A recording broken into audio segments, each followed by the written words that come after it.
control over thinking, then you are not thinking. It's happening to you. Just like now, if you are not digesting your food, then you cannot say, I am digesting my food right now. You can't say that because you could never say that, because in all reality, you cannot have the power to digest your food. That just happened. You understand? That's the form? Okay. Does that make sense or not? Yes, it does, yes. So, we say, I am thinking. In all reality, the more you think is the farther away from being present you become. Life is about being present. Consciousness is about being in the moment, present, being right here, right now. When you think, you are not right here, right now. After you're thinking, you can only think about the past or the future. Thoughts only exist about the past or the future. When you are in the moment, you are not thinking. You cannot think. You are just doing thinking. Okay. I mean, I think you are getting quiet a minute. I get it, but I feel like it'd be easier to do. Like, I feel like there's two different ways to know to fix something. Okay, so you can either change how you feel, or change how you think, or change, like, for instance, say you're in a situation that you don't like. Either you kind of accept it, or you learn to accept it, or you leave that situation. I mean, there's only really two options. Like, you either learn to accept it or you learn to change it. And I feel like in certain aspects, like, it can be really difficult to be in the moment and certain things that you really dislike. You know what I mean? So if Kiki has to work a shift and the whole time she's hating it, like, she can put energy into not hating it, but that's energy taken away from her. So what does she do with all the other time? Like, that's, assuming that we have a limited capacity for energy. Exactly. You all are so complex. Your minds are so complex. You hear me? Yeah. Here's the thing.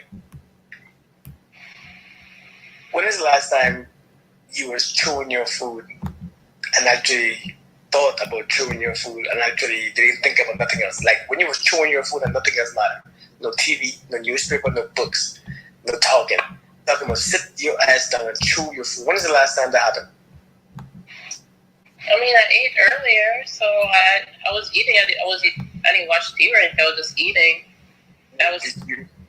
Did you feel how each bite tasted? Did you feel about how the food did to your body as you were eating it? Because if you eat, I did that today, actually. I'm sorry. Go on. No, I did that today. I try to do that and be conscious of doing things like that. Be in the moment and just be, because that's just something that I practice. And I know that like, I look at it like the five senses to kind of like feel them and experience them, because I feel like, we overlook them sometimes. Like, that's what I love really about like making my products, like, even when it comes to the consistency of it, feeling it, smelling the essential oils in it, the herbs, tasting it, seeing it, it really centers me in the now moment, and it allows everything that's going on in my world to just not even exist. It's just, I just become one with those things. It makes me feel like I'm actually meditating almost. Because many of us, while we are doing something, we're not present. We have feelings about it, or we have thoughts about it. Right. So thoughts blocking us from actually existing in the moment. Remember, thoughts are only the past or the future. When you are eating, you don't have to think. However, the majority of us, actually all of us, when we eat, we think. Our minds are completely gone. So now we're not even present with this food, this very important food.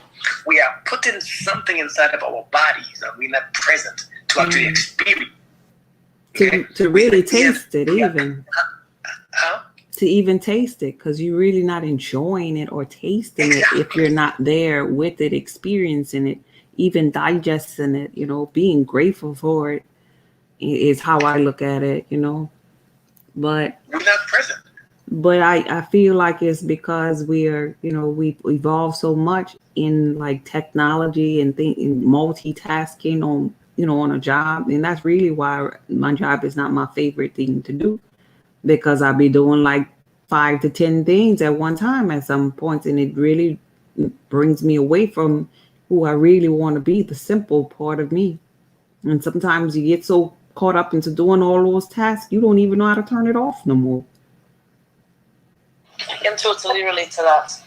And that's why, for me, mindfulness and meditation is so critical to my everyday, all day, every day, because I can get real caught up in a million and one different thoughts, a million and one different tasks, hyper connected, all that kind of stuff. And it's real important for me to be every hour, every couple hours, bringing it right back, slowing it down, slowing my mind down, and getting to that place of peace again, and getting to that present, that present moment again, because I'm constantly, I can totally relate to it. It really is easy to get caught up in lots of different things.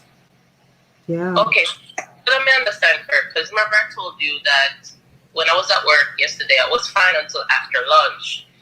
Now, I had 30 minutes. I was rushing to eat because I had to go back to work. So that's what it was, because I wasn't present. I was thinking about going back to work. When you're not present, then nothing is benefiting you really. You're just doing it on the move. You're doing it just to do it, and you don't know what's happening to you as you're doing it, because you're not present with you. You are completely away from yourself. So when you eat it, right? Then it's the same bread that you just take out the same pantry yesterday, or the same fridge that you just toasted, this bread that you just toasted. You tasted it yesterday, right? You know what it tastes like. So now, when you bite in it today, you are not focused on what it tastes like. You focus on, well, I already know what it tastes like. So your thought is, I already know what it tastes like. So you're not experiencing that other piece of bread. You will not. Because in your mind, you already experienced some yesterday. You're not realizing that today, your makeup, you completely are completely different. Your water change, your water level change, your whole chemical within your body, your spirit, your soul, everything changed. You are not the same person as you was yesterday. You're literally not the same person at all. Now, that's a literal. You are literally not the same person you was yesterday. You cannot be the same person 2 minutes in a row. Okay. You really can't. It's impossible. I think one thing that was also really something that I learned that helped me understand what this thing that Carrie Ann is asking now is detaching yourself from the environment. So, for example, in the context of what you raised as your point, right? So you're talking about a situation where you don't like your job, you're struggling to get through your days, in a peaceful, calm way, and by lunchtime you're usually losing your shit and, feeling badly about your day, and for me, don't get me wrong, I've been in situations and, either in jobs that are really tough, or even now, like days that are tough, where there's a lot happening, there's a lot of pressure on me, etc., and it's real easy to, to get into that mindset. But that's why it's important for you to take a breath, take a step back, detach yourself from the environment. And remember, when Kurt talks about, or when we talk about, when everybody talks about, being present, it's not being present in your job, or being present in your office, or being present in your desk, or whatever the case may be. It's about being present in your spirit, your own self. Like, detach yourself from your physical surroundings and say, you know what, no matter what is happening around me right now, the phone could be ringing off the hook, people could be screaming all around me, patients could be dying, whatever the thing is, right? Just detach yourself from that, come into yourself, and I think that's an important clarification that needs to be made, because when people say be present, you're like, well, I am present. I'm in my house, or I'm in my car, or I'm in my job, or my office, or whatever. It's not about your external environment. It's absolutely about being present within yourself and being still with your spirit, regardless of what's happening around you. I truly believe that you can be in I've never been in war, right? So, I mean, obviously, Kurt, you have been in in a combat setting or whatever. And I believe, I want to believe, let me say that. I want to believe that it is possible for you to absolutely almost detach yourself, and almost essential that you do detach yourself from your external environment to whatever's happening all around you, to be able to come into silence, into presence, into stillness within yourself, to be able to maintain your sanity and kind of move forward in a peaceful, calm, considered way. And I'm using that as an extreme measure because I feel like some days I go to work and it's like a freaking combat zone. You know what I mean? Like it feels intense like that, where the shit's going down all around me and people are looking to me to lead. And if I don't pull myself back to myself, come back to my spirit and maintain that peace and calm and focus, then I can easily lose my shit. You know what I mean? It's really important that when we talk about presence and being present, being still, we're talking about within our spirit, not about in the external environment. Yeah. So like seriously, presence is like being your physical, your mental, your emotional, and your soul in one place. When you want, like for instance, let me tell you what happened. Let me tell you what I said. Thought is one of the biggest things about a blockage. When you already don't like something, right? When you don't like something, what you're doing, you're not gonna be present. You already made up. I like it. I mean, I don't like it. So as I'm doing this, my mind is completely somewhere else. My spirit is elsewhere. So now you're not giving it a chance. You're not even giving it a chance because you're not there anyways. You're not doing it. Yes, you're physically doing it, but physically you are only this small little percentage. Your physicalness makes up a small percentage of who you are or what you are. Because we are spiritual creatures. So when you're doing something, you're not being there and you're not liking it, because when you don't like something, it takes away power. It takes away your energy. I mean, and it drains you naturally. It drains your energy. Yeah, because you're ready to just get it over with, really, and you're missing out on the now moment. And then you're readiness to get it over with. You're really not there. You're either in the past, or you're home somewhere, or some kind of future where you want. So it's like, and I learned this here the hard way because I hated my prior job with a passion. I cried because I was moved there. It wasn't a job that I posted for. I was moved there, because of a reorg that was going on. And I just felt like, why did Source Energy bring me here? I don't want to be in this group. I never asked for this. And so I hated it. And one day when I changed my mind and I said, you know what? I'm tired of hating my job. I'm tired of being upset about it. I'm going to go up in here and I'm going to be in the now. I'm going to interact with these people. I'm going to meet them where they are. I'm going to try to even put my passion into it. And I started speaking to them at their morning sunrise meetings and doing team building exercises, kind of like bringing my passion to this here particular job.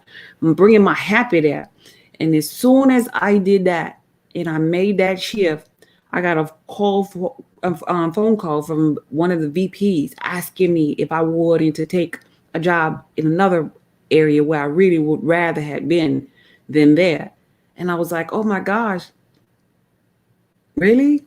I'm just starting to have fun, because I had let go of the outcome of the morning to leave, and I just was enjoying my now. And I fell in love with those guys where I was. So I know this works, but you really have to be present. You got to remind yourself about this thing. You have to really be tactful with your thoughts. Like come back here, come back to the now. You're thinking about, you got these expectations about the future, but you're missing your now. Bridget, you need to be right here on this call, right here, right now, experiencing this. You be right here in this room. Even if I'm just sitting on the bed, laying on my pillow, I need to feel how soft that pillow is, how comfortable those sheets are. It does me no justice to be going back to what happened last week at work. So true. I could not agree more. That's so true. Yeah, I mean that's the, we call it a human thing to not be present. But you can't really, when we're not present. That's how we make mistakes. That's how Someone said when they're let's say homeowner, when the owner is not home, foreign bodies take over. If you are missing from your body, if your spirit is gone and your body is there by itself, then foreign energies take over. It has to take over. This is how we get sick. This is how we gain weight. This is how we get lazy. This is how we get this. This is how, because we are not present. We spend days. When you are present, you feel everything. You are aware of everything. A matter of fact, being present is conscious, and consciousness is the one form of God's connection. It's being conscious. It's being in the right moment right now. Because this evening, this afternoon, I was taking a shower. I don't take baths. I think baths are feminine, but I don't take baths. You're missing out on life, Kurt. That's okay. But anyway, move on. That's okay. I don't mind. That's one of the things I don't mind missing out on. But I was taking a shower, right? A conscious shower, because at one point I just stood up right there, and all I said is I said, I want to remember this moment. I don't know for what. I don't know why. There was no purpose. There was no reason. But I said, I want to look back 10 years. 10 years later, I said, this is when I stood in the shower, and I was just present with this water running down my body, and I'm just right here doing nothing, absolutely nothing at all, but I want to be present. This is the best time. And when you be present, for some reason, man, your feelings, your emotions, your thoughts, everything is in check, because your thoughts, it's like you're not even thinking. Everything is heightened. It's actually heightened, because you literally feel the droplets on your skin, and the temperature of the water, how it runs down, everything, every single thing, you feel it. Yeah. So one of the reasons why I want to talk about blockage is because one of the biggest blockages is our thoughts. Our thoughts block us from experiencing life, from being happy, from being beautiful, from being amazing, from feeling good. Our thoughts give us feelings of anxiety. Our thoughts bring us depression. Our thoughts carry us from consciousness. Our thoughts is the one thing that blocks your consciousness evolution, because we cannot evolve when we have all these thoughts that we cannot control.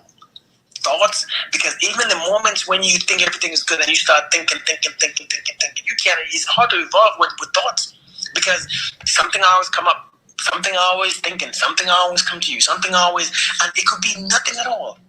Somebody could say the simplest things, and your mind is so damn difficult to understand simplicity that you just start creating a whole bunch of things in your mind, and situations in your mind, and what this person might mean, or what does this mean, and you start going all over the place thinking, and as you're thinking, you start to feel weaker, you feel tired, you feel drained, you feel frustrated, you feel sad.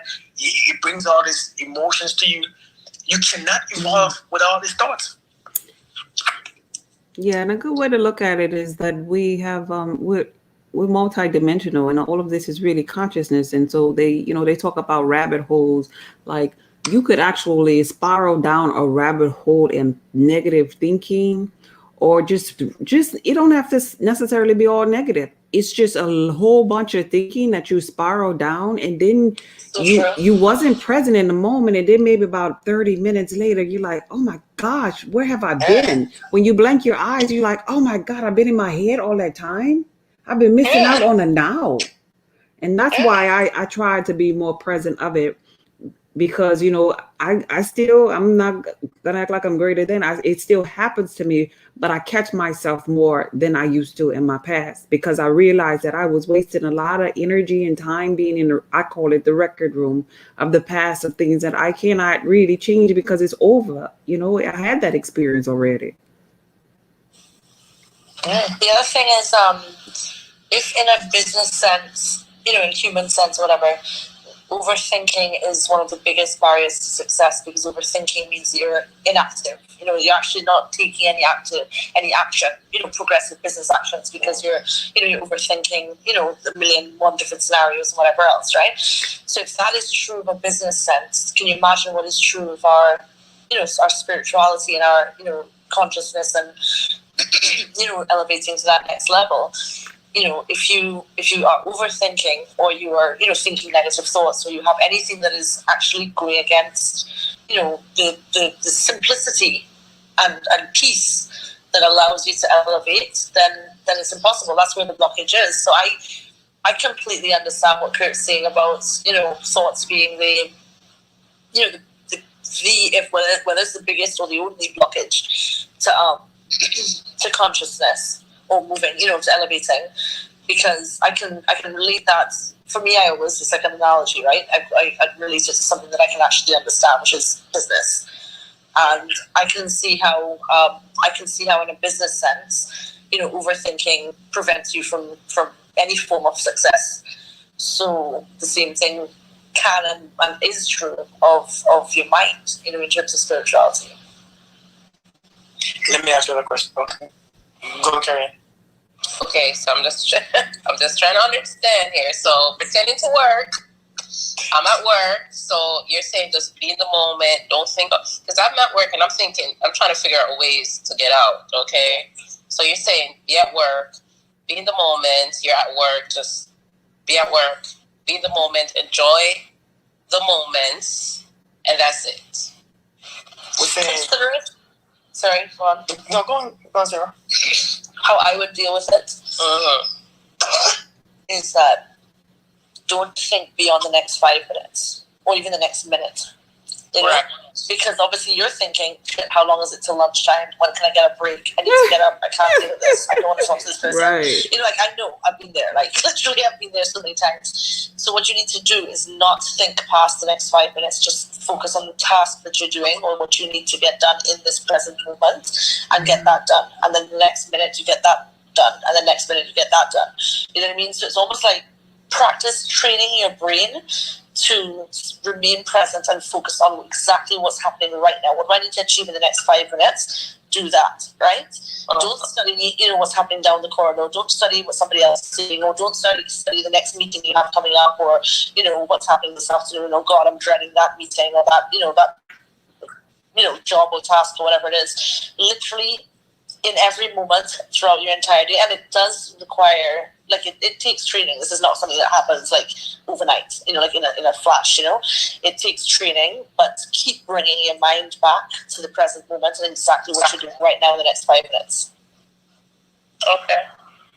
A lot of people comment on my lifestyle because they think, people think I'm father in my, and I understand why people might think that I'm father in my journey.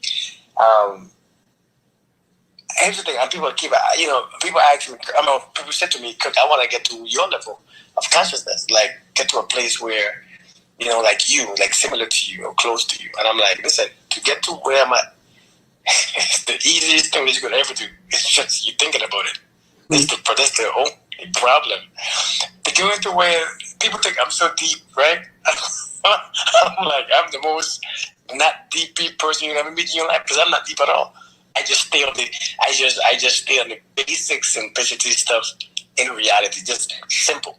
And simplicity comes from knowing you and understanding yourself. But anyways, the thing is this right here. People say, Kirk, I want to get where you are. And you don't understand. To get where I'm at, you got to be where you are. If you want to get where I'm at, you got to stay where you are. That's the only thing. And to stay where you are, you got to be present. And when you become present in every moment, then you will surpass me. As soon as I start thinking, you passed me already. Because you cannot experience consciousness without being where you are. That's exactly what it is. It's not a skill. Well, it's a skill now because you're not used to it. So now to become where I'm at, or as far as consciousness, you have to remain where you are at. That is the number one thing that you must be comfortable doing. But for some reason, that takes the most work. So, like I said, it's simple, but it's not easy. It takes the most work. It's easy to look at somebody and say, I want to get to that level. Flip switch for me. and then that the opposite being true, which is that you have to accept that you are where you are, and you have work to do to elevate to that next level. You have to take the steps, train your minds, and basically adopt the way of life that is going to get you there. I don't ever. It's funny how you say that, Kurt. I've seen so many people say things like that to you, but I've always heard people say it about other people as well. Like, I want to be that person. I want to get to that level. I wish I could be him or whatever, right? And it's funny because I don't ever think like that. Like, I look at you and obviously I can love and respect and admire you in terms of your lifestyle, the stage that you're at and, your journey. But at no point am I sitting here, wishing that I was you or wishing I had your life or that I was in, your level of consciousness, because I am me and I have my own journey, and I don't know where that journey is going to lead me or at what level, at what stage or what level or, age or whatever the case may be I'm going to elevate. But what I can do is just focus on where I am right now, where I want to get to, and, and really work to take the steps that I need to get. I think the thing that they see from a different perspective is the fact that the simplicity of it all. Because I don't look at myself as being simple. I'm just not. To me, because I have so much going on in my life. Kurt is at a place where he's retired. He can be a little bit more free flowing, through his day. Yes. I have to have this structure in my day. I have, like, maybe if I'm at work, I have this, conference calls. I have, I have hundreds of emails, and now I'm working from home. So now I'm multitasking even with that. So what they're seeing is the simplicity of his life, the simplicity of the way that he's talking, and how he's telling us how easy it is. But yet our lives are just a little bit more complex than that. And it seems like such a far stretch from where, from A to Z. When in fact, he's, as Kurt keeps repeatedly saying, it literally is just, it's a choice. And it's a choice. Yeah. Let me interject for a second, okay? Because listen, let me tell you something, okay? Let me tell you people something. You people. You people? Yeah. Back it up, buddy. Back it up. Listen, right? I've only been retired for 1 year. I just didn't get like this in this past 6 months. Okay? I was in the military. I had a 146-man company. I took them to combat a couple times. This is not something that I have just started to do. This is something that I always had, even when I was in the midst of Iraq. Maybe not Iraq the first time, but for over the past 5 years in the military, I've been struggling. To be honest, I never liked the military. I never wanted to be in the military. However, I had to learn how to become simple. And when I became simple, the military became easy as hell. That's when I started to progress. This is when I started to actually be respected by all my peers, and because people always thought I was deeper. And I'm like, listen, no. My soldiers were looking at me like, so Hazel, how do I become you? And I'm like, dude, you have no idea. See, people want to do something to get like me, but understand that it's not about doing anything. It's about not doing. Right. Yeah. It's not a mindset. Fuck. Excuse my language. Yeah, I get that. I get that, boy. What you're saying is to do something, like to get something, you have to do nothing, and that is something that human beings and simple human minds cannot grasp that concept.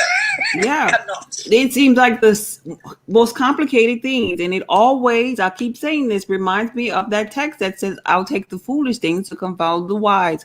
It's just like so mind-blowing to me that he can be so freaking simple. He really do. And I'm just gonna be honest with you. I have to fix my energy sometimes, but because sometimes it actually pisses me off. Like, how is he simple over there and I got all of this over here? And then I have to bring it on back in and start to breathe again, though. So it's just like, because I'm telling you, but the average person or people usually think is doing, because that's what we were taught, is doing, not realizing. You know, like, for instance, when we look up in the sky, we see stars and stars and moons and other stuff. And we never look and see, or we never notice the places where there's no stars or no light. We never notice where there's nothing there. You know what I mean?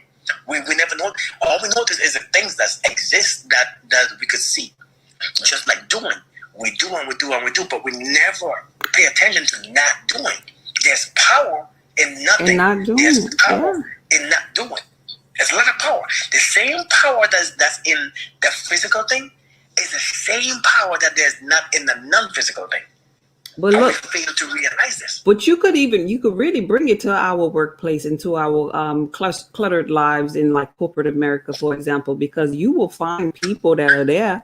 You know, them ones, I'm sure y'all seen them before, that really don't do nothing at work and they stay getting promoted.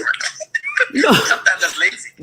Sometimes they're lazy, but they're just so chill though. You know, they always, you go into the copy machine. Meanwhile, you see them over there in the coffee break room still talking since early this morning. You're like, does this person even work? You know, but it really is in corporate America. Some of those people that are just so chill and are so easy, they have it easier than the more complex beings there. Because the complex being, I always think that it's something that they gotta do. That they gotta do. It's always something. But nobody understands, like spiritually. Like for instance, right? Let me ask you a question. What do you think that you have to do? No, don't just change your answers now. But what do you think that you have to do to become spiritual or to evolve spiritually? What do you think you have to do? What must be done? Oh, I know it ain't no doing no more. I just got to keep my head there and just being. It's about a being. Because the things that we do is the crap that we do. Yeah, that's so true. Yeah. Sorry, that's just like a split second to sink in there, but yes, I totally agree that it is literally a state of being and not a state of doing. Yes. That elevates your consciousness. Yes. Because the things that we have been doing is the things that we need to just not do anymore. Yeah. You know, because being conscious or being spiritual, we have been doing crap all our life. Now is to stop doing the crap, but we think that we have to do something to not do this. We know we have to do something to fix it. We don't have to do anything. Yeah. It's about just being. That's so true. It's about relaxing. But see, when people I don't want to say I messed up, but I had a stumbling block when I first began to hear that though.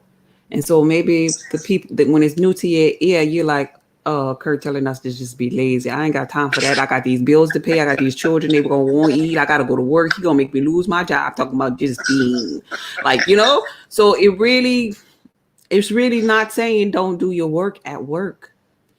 It's about a mindset of while doing it, not feeling stressed. While like it literally is get it done without the attachment to anything, to any Yes. kind of outcome. Yeah. Get it done without any kind of attachment and stay present in your spirit, knowing that this is just something I need to do right now, but it doesn't define me. It doesn't actually even, contribute to the greater, evolution of my spirit.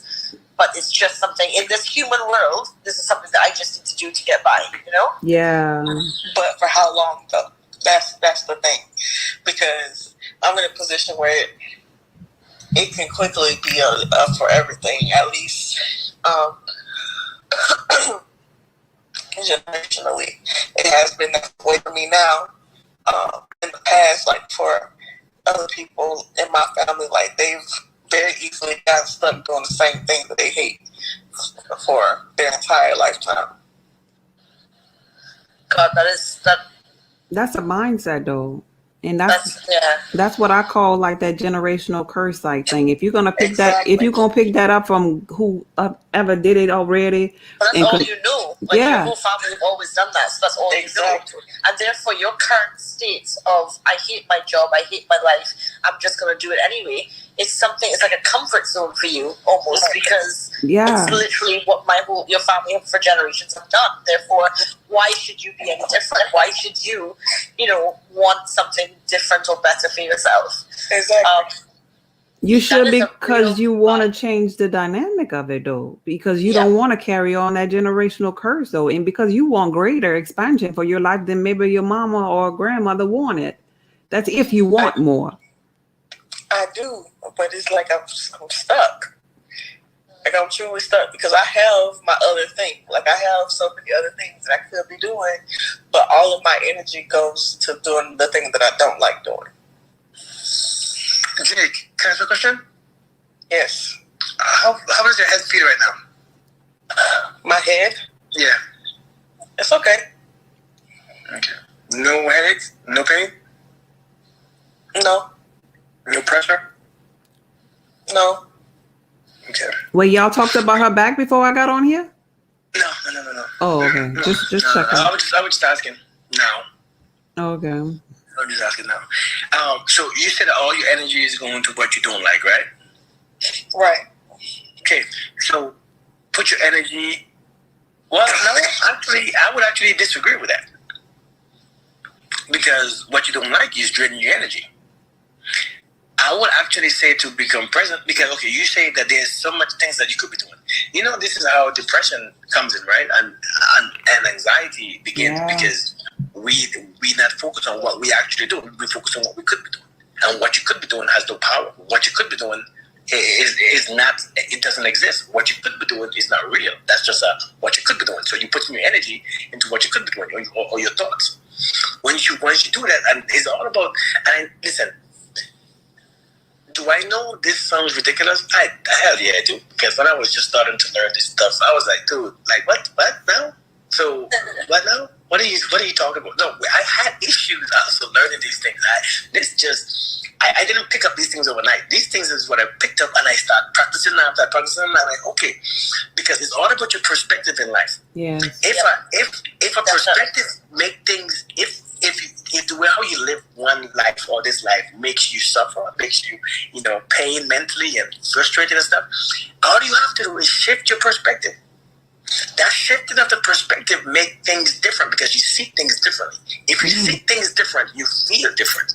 Because now hope and faith and all them stuff and joy and peace, it comes into place. You cannot see something as negative and expect you to feel good about it. You can't. If I don't like something that I'm doing, then you also create something in your spirit that makes you feel uneasy. Something becomes difficult. You can't stand it. So it drains your energy. It drains your power, and you don't give it the energy that it deserves. You don't give it the time, and you detach yourself from it. So now you will never be in the current moment. Anytime you are not in the current moment, the current time, the current situations, when you are missing, then you're not living. You literally are not living.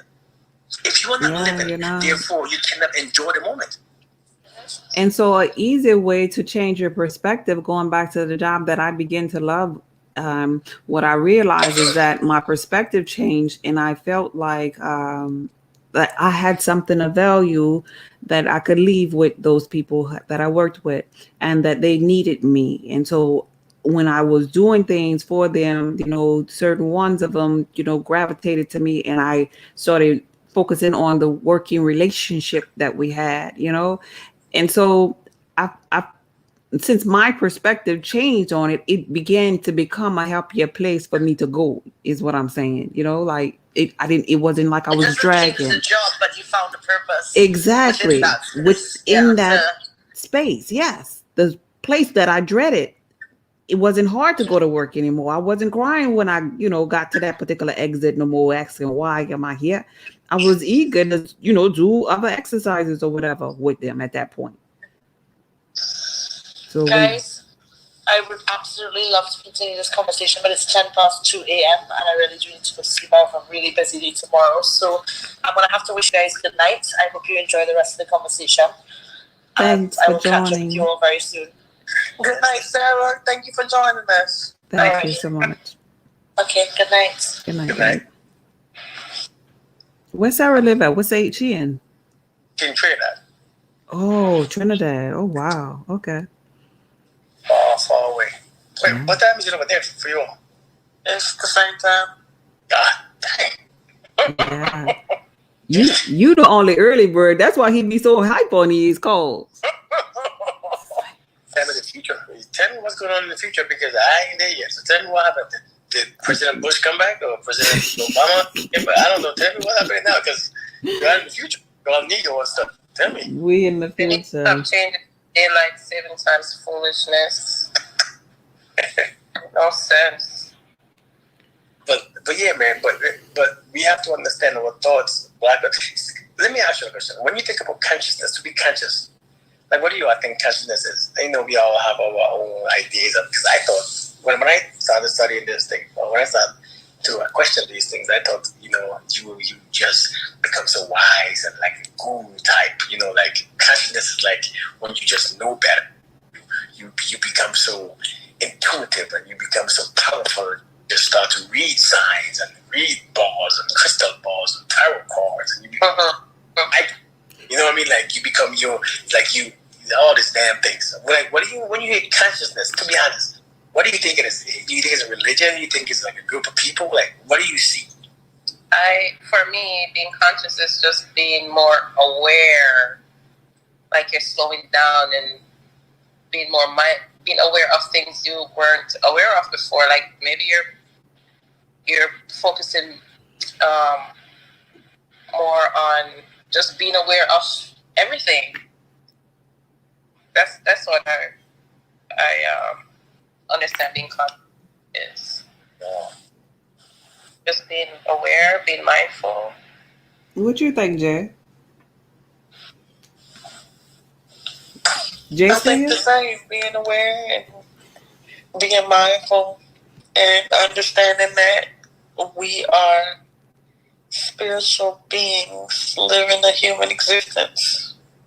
Or at least that's what it is for me. There was something before this, there'll be something after this, and we're perceiving things through the human eye, which doesn't give us the full picture. It's not,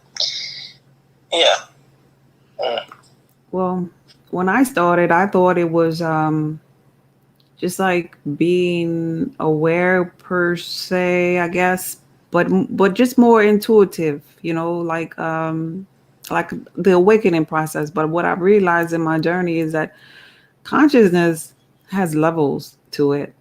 And so you're not just becoming aware, of the fact that you can choose, but then you could zoom out of that and realize you can choose not to choose. And then you could zoom out of that and realize that, okay, and choosing not to choose, and what the heck am I supposed to be doing? Okay, I am just supposed to be being. Because if you zoom out of that, you realize there is no right or wrong way of doing anything. You never get it right. You never get it wrong. There's no it to get. And you zoom out of that and you realize that you think you know something, then you realize you know nothing. It's just so many different levels. Like but it depends upon where you are in your mental. But I have never, I remember saying to my guru who passed, you mean to tell me I got to do stuff? I never realized that it was going to be me dealing with me so much. I really didn't know that part. I thought it was just go la la la la, like just chilling like the little monks or whatever, just easy breezy. But it takes the mental work to get there, It's not really an easy journey. And sometimes it can become the most depressing journey. If you're not mentally strong, I think some people just want to just go back to sleep. I could better understand that part in the Matrix, where the guy wanted to go back in. Like, let me experience the steak and potato again. Let me dumb myself down a little bit, because it could get lonely. You don't. Sometimes you don't even have somebody to talk to that could relate to you. You got people that just really just want to eat the pork chops and the steaks and potatoes, and you have nobody to talk to. You're lonely in yourself because you constantly exploring this nothingness that you really are. It's kind of like you realize you are this nothingness, and that could be lonely and confusing and a little bit depressing sometimes.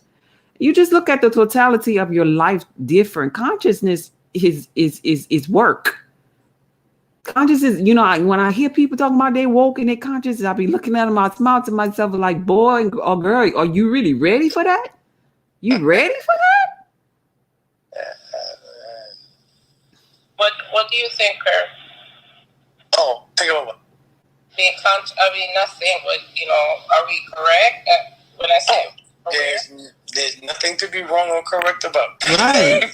This is okay. Right.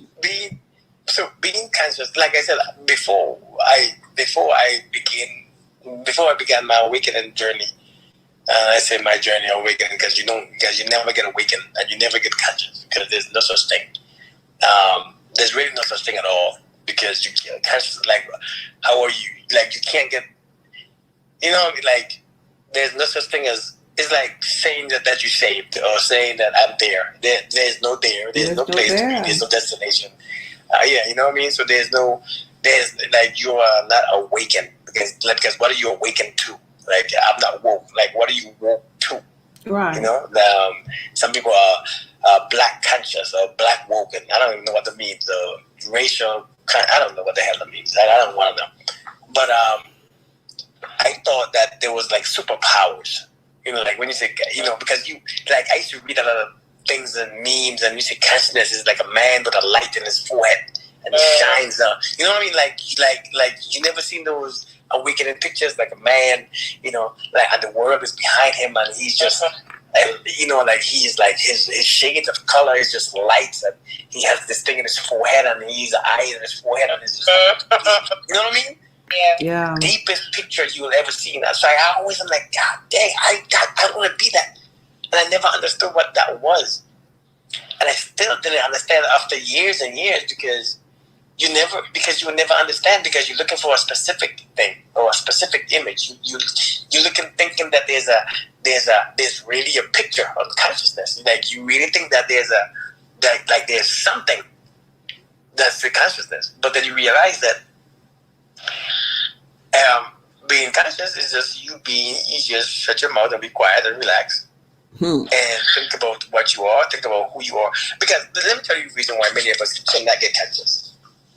Because we cannot get conscious because based on the idea that you think that you are right now. You think that you are something specific. You think, you hear people always say, who I am, or I am this, or this is just who I am. I can't help who I am. And once you have those ideas or preconceived damn beliefs about yourself, then to become conscious is pretty useless because being conscious is realizing that you are just in this moment, and in this moment you are energy. That's all you are, is just energy. Just energy. But the idea of what you think you are, based on some experiences that you had, based on some ideas and some belief system that you have, and you create a specific identity, you think that you are this. When you think that you are something, it's impossible to be conscious. Yeah.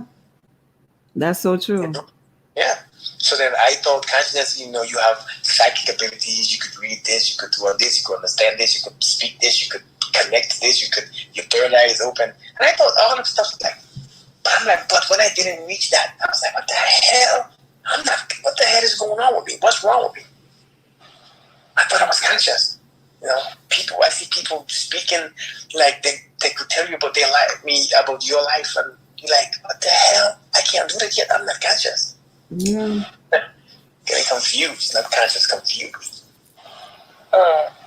So what is consciousness? It's just the ability to be right here, right now. And as you become right here, right now, you start to use the energy of right here, right now. And when you become in tune with the energy of right here, right now, different things happen to you.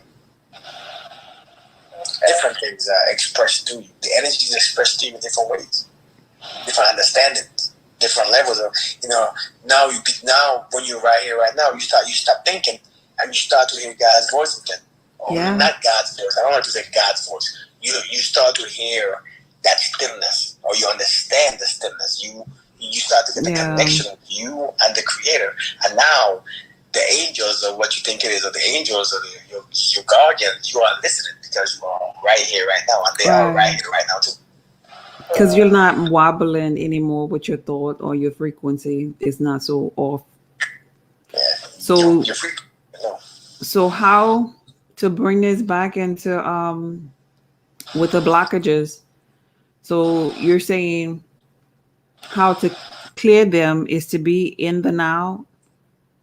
So there are many ways how to there are many blockages, but we can't talk about all at once because it's levels of these blockages. Right. Like I'm saying, like thoughts. Thoughts is a big block. To become conscious and to have all this thinking thinking going on every day, every night, all night. You stay up thinking, all morning you thinking. As soon as you wake up, you're thinking. You're at work, you're thinking. You can't be conscious. It's one of the things that's blocking us. Thoughts are a big blockage, and you have to be able to control your thoughts. Yes. Another big block is belief system. Mm-hmm. Belief system will block consciousness because it's hard to, because a person can only, this is a fact that I've experienced myself. A person can only experience what they believe. Yeah. That's so true. You know what I mean? A belief is like your belief is like your blueprint. Yeah. That's all to what you're gonna experience in life. That's all it is. Because your belief is something that you've told yourself over and over again, and it becomes law for you. Just like the laws of the universe, you have like your little secret laws that you abide by based upon your beliefs. And if we don't get outside of those laws per se, or outside of that limited way of thinking, we could never explore what's outside that box. Meanwhile, there is a multi-dimensional universe outside of that box that's longing for you to, go explore it. Yeah. And the average person, the average human has a bunch of beliefs. Yeah. A whole bunch of beliefs. And when you ask me, Kirk, what do you believe? People ask me all the time, Kirk, what do you believe? Kirk, what do you believe in? Kirk, what do you believe? And the answer is, I don't have beliefs. Like for what? Like what do I need them for? They don't help me. And then you're gonna be like, how do you mean you don't help you? But it's good to believe. Well, it's good to believe in what? To believe what? What is good to believe? What is it? What's a good belief? Tell me what's a good belief. It's a side effect of being a genius. Let me think. You have some. I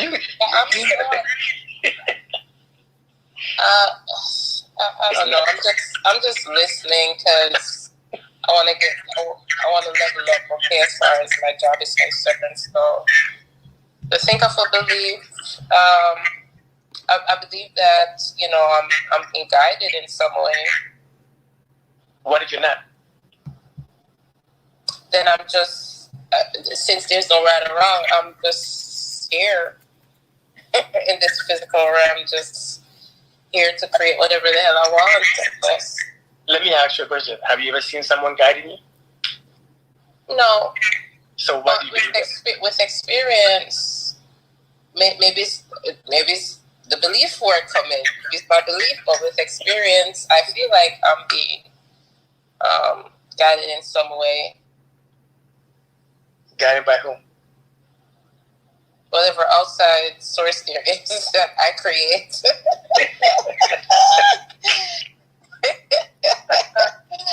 What's some of your beliefs, Jay? Some of my beliefs? Yeah, if you don't mind sharing. Okay, let me think.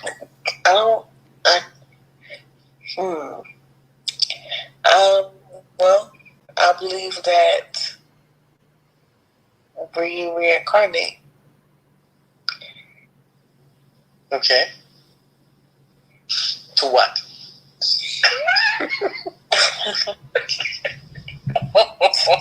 To be humans. I believe To be human.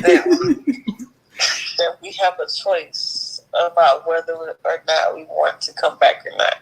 And if you're here, I believe that you chose yes. Okay. What else? You believe in God? You believe in, you know what I'm saying? Like, you believe in God, you believe in something else. I mean, I know you have many beliefs. I believe in God. I believe in, I don't believe in the, like a person, like Source. Yeah, I believe in source. I believe in the universe. I believe everything is God. Why do you believe that? Because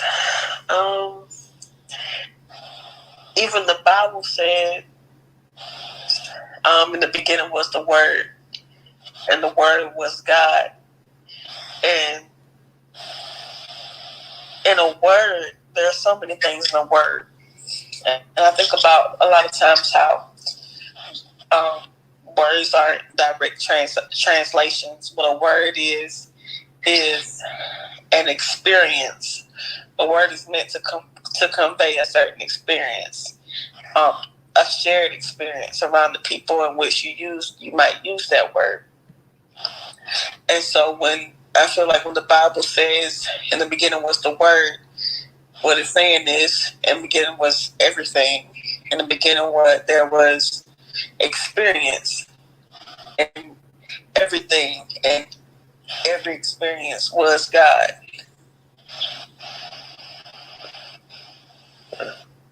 How about you, Brigitte? What's some of your beliefs? I just believe I've canceled a lot of my beliefs, but the only thing that I really keep up with is the fact that that all is God. I believe in God as being an energetic force, though, just pure energy, and we as humans or expressions of God, collective consciousness of God collectively, and just having human experiences. I believe that there is no right or wrong, no way of doing that. I believe that, we're all just vibrating on different frequencies. But everything outside of that, when this physical reality is no more, a lot of my other beliefs have been shattered, because at the end of the day, I now believe that it's all meaningless. Just like in the book of Ecclesiastes, it's all meaningless. I think we're just having experiences because we're energy. Like, we're just making source, so to speak, greater and greater when we pass, out time out in our physical reality and give our energy back to source. It becomes greater, and we just have a newer experience, and we just keep doing this. I believe we've been doing this for eons. Let me ask you a question. All of us. What if tomorrow I come to you? As a matter of fact, what if right now? Whatever beliefs that you just told me, right? Like for instance, Richard, you just told me that you believe that God is an energetic force, right? Mm-hmm. What if I say something to you and say, well, God is not actually.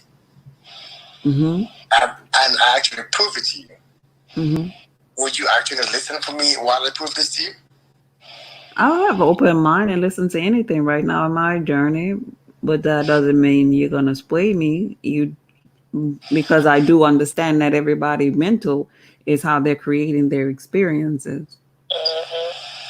That's how I feel. That's how I feel like our individual mind is our world. If we, it's connected. If we still believe in source, I think that's what we're gonna see. Is what we believe in working for us. And this is why beliefs blocks us. Because we all have a universe within us. Yes, but understand that we don't know anything. Right, we don't know anything, but so we the have experiences. Beliefs are limited. True, but how could levels, man? No, so here it is, real quick. Okay. A lot of times we will not even entertain a different idea from what we already believe. Well, wait. I see where you're going here, and I feel like I've passed. I feel like I've passed that point, though. Like with certain things. When I talk, with certain things, and so the thing I'm talking about right now is like energy. Like, what could you even possibly tell me outside of God being energy? What is it? Levels? If you come and tell me something different from what I believe, if I have an open mind, I could say, you know what, that sounds interesting. You know what? We all say we have an open mind until something comes. No, but no, Kurt, listen, no, you're not getting that. No, because I really have an open mind. I'll listen to you. We could talk all night long about opening up the mind. But what I'm saying here is that, like, from religious aspect, a lot of people feel like there's a white man upstairs that's coming with the horses and whatever and gonna wipe the tears from our eyes or whatever, I'm not there anymore. I'm open mind. I've already opened my mind from that. I opened my mind from like maybe what the Hebrew Israelites thought of. I opened my mind from, the Anunnaki type stuff. I've opened my mind and I've said, okay, enough with all of the stories. I believe in the energetic side of God. So by you coming to me and telling me to, something outside of that, I'm like, what else could there be besides that? I've already expanded. There could be. There's no God. Right, it could be. There's no God, but our mind. Our mind is that. Hear what I just said. You said, what else can it be? I said, that could be. There's no God. There's However, no God. Guarantee you won't even. I guarantee you, most of you, like 90% of you already like, nah, man, shut up. No, you tripping. I wouldn't. You actually said that, I think, on the last call, and I really don't think you're tripping when you say that. Because I have the ability to open my mind to the idea of that thought. I really do. But if you do, then you're a powerful being too. Yeah, I can't open my mind to that because I also go ahead. I'm sorry. So I agree with you, Bridget. Oh, Austin's here. Oh, I thought about it earlier too. There go Austin. Yeah. Yeah, you said that once before, Kurt, and I could see that. I could open my mind to see that. Well, if you can, that's very, very, very, very small amount of people who could actually even get to even entertain the idea. Now, I'm not saying. Now, what I just said, I'm not saying that that's what I think. Right. I'm saying that the idea beliefs limits us. Beliefs limits us completely because what we believe, we think is true. We find beliefs to be true. In our reality, our beliefs should only be there until somebody else or something else sounds better. If there's something better, choose that one. Exactly. See, you know what I mean? That's why I am. That's why I am. But you know what? It's so hard to do because the belief already changed our entire identity. Kurt, I'm in a place in my journey. You could tell me that a cat running the whole show, and I will sit there and listen. Look, like I'm not attached to anything. That's how I feel. Like I could look. I moved. I left everything and I moved. I'm not attached to nothing. I just want to be happy wherever I'm at and take career. Yes. Let me tell you something. There are 5 levels to attachments. Okay. Yeah, 5 levels. Let me tell you these attachments. Okay.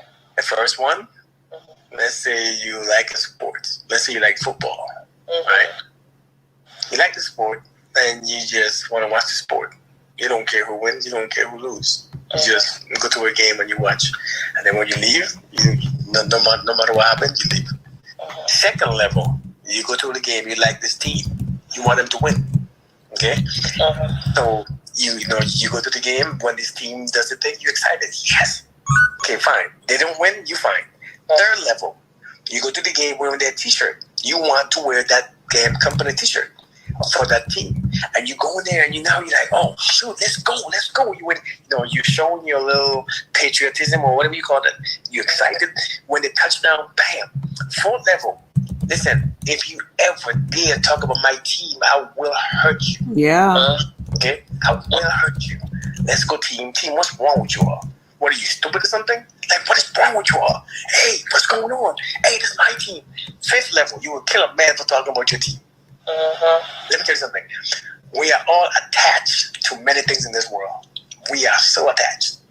We are attached to ideas, to identities, to personalities, to ideas about who we are, to stuff about, we even ideas about if we stuff like our damn signs and our damn zodiac signs and our are you an introvert or are you extrovert? We are attached to so much crap. Yeah.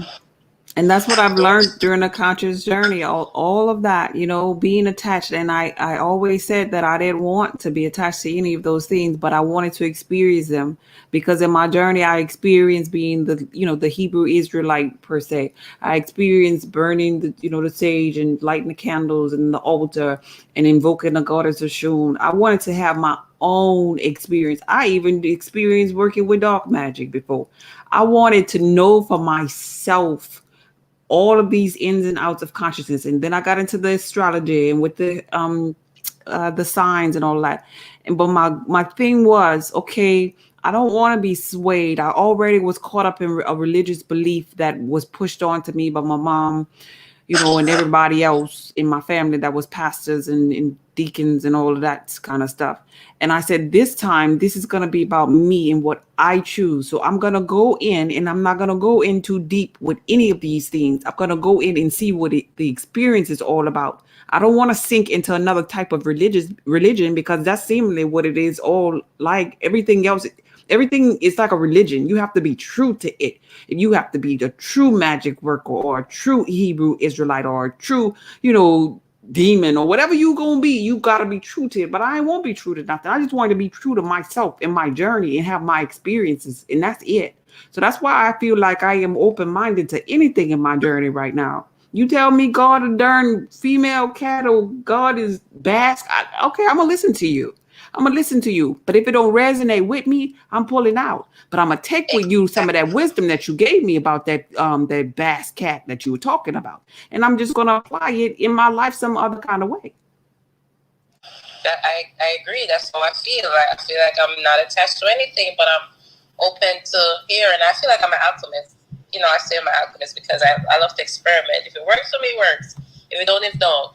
And I'm not attached. I could get up and think something else, and it's okay. You know what I'm saying? I'm not attached to anything. You're not attached to the idea of you not liking your job? Okay. I like my job because I like my job. It's like I'm just tired of it and I want to do something else. Like I want to not follow the crowd and be working. I've been working for so long. I just want to try something different. So I'm tired of getting up early and going to work. I'm just not in it anymore. So then that brings me to the next question. Why don't you do something else? Well, I have been trying and this is where the trade thing came up. I've been trying to learn new things. I went ahead and got my notary public. I've been trying different things. Yes, I have one too. Yeah. It's just I need something consistent, Kirk, that I feel, what's the word? What women like to be secure, knowing that I got, I'm able to maintain my lifestyle. So that's an attachment. But how do I not? Exactly. No, but that's my point. That's an attachment. Okay, we are attached to ideas. Remember, ideas, belief system, things. Oh, it's not a bad thing. Okay. Yeah, you're right. No. Nothing is a bad thing. Right. I'm attached to my daughter. Right. I'm like, so we have attachment to everything that we touch. Some attachments, I won't say it's healthy and some is not healthy. I'm saying you're just going to be aware of your level of attachment. Okay. So that when it's time to pull back. Like, for instance, some of us are attached to an idea of fear. Like, if I leave my job, what am I going to do? So that's a strong attachment. So you got to know how to actually get rid of it and to leave or do what you need to do so that you could actually be happy and pleased instead of holding on to the attachment of fear about what am I going to do if I leave this job? Shoot, I might as well suffer right now. I see. You know what I'm saying? Yes. But in order to really, really evolve to that pivotal level of consciousness, we shouldn't have any attachments, and that also stems down to our children, too. That's kind of like one that's really hard for conscious beings or people, in general. But when you are aware, what changes, because nothing is unclean unto itself. That's my favorite verse in the Bible. There's nothing unclean unto itself. That means nothing is bad or good.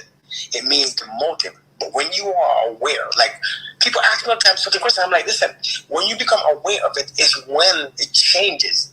It shifts. The entire thing shifts because being aware of your attachment, it makes you make better decisions. It makes you look at it differently because now that I'm aware of, I really love this damn woman. I really love this man. I love them so damn much. But now that I'm aware of this, I can understand why I do certain things. So now I'm like, you know what? I'm not doing it. You know what? I am not doing this. You know what? I am not going to do this because now I am aware. Right. Awareness is what changes everything. Awareness is the power. Listen, that's why I keep telling people, how do I stop doing this? How do I stop smoking, Kurt? Well, what do you think that you got to do? Well, I know there's a 10-step program. No, awareness of your smoking. So when you're aware of your smoking, that means right before you smoke, you're aware. Right after you smoke, you're aware.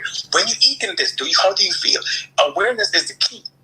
Yeah. People want to do things, but it's awareness that brings forth change. Okay. So when you're aware of your level of attachment, it creates the understanding of it. So if I'm aware of me loving this team so much, playing this football, I love this team. Now I'm aware of this damn attachment that I have. So now I change and react differently. Does that make sense? Yes. Austin, what's good, man? I'm fine. I just want to say something. In a situation where you're attached to your phone, that's how crazy it is for me. I'm so attached to my phone. Yeah. So how do you go about that? You said you're attached to your phone? Yeah. Oh. Yeah, I'm so attached to my phone. Okay. If I'm sleeping at night, my phone is always with me. Your phone is what? It's always with me. Oh, in the room. So with me in my hand, I will hold on to my phone and sleep. Oh, man. Oh. Do you not want to do it? I mean, do you not want to be attached to it? I don't know. I don't know if I want to. Well, just because you said you guys are talking about attachment, sure. Can you hear me? Uh-huh. No, when you mentioned the word attachment and how to not want to do it or so in a situation where I'm attached to my phone, how do I go about it? How do I just get rid of it? Do you want, but first you have to actually, do you want to not, are you trying to? Yeah, I want to stop it. Yeah, I want to stop it. So here's the thing, right? Here's my answers.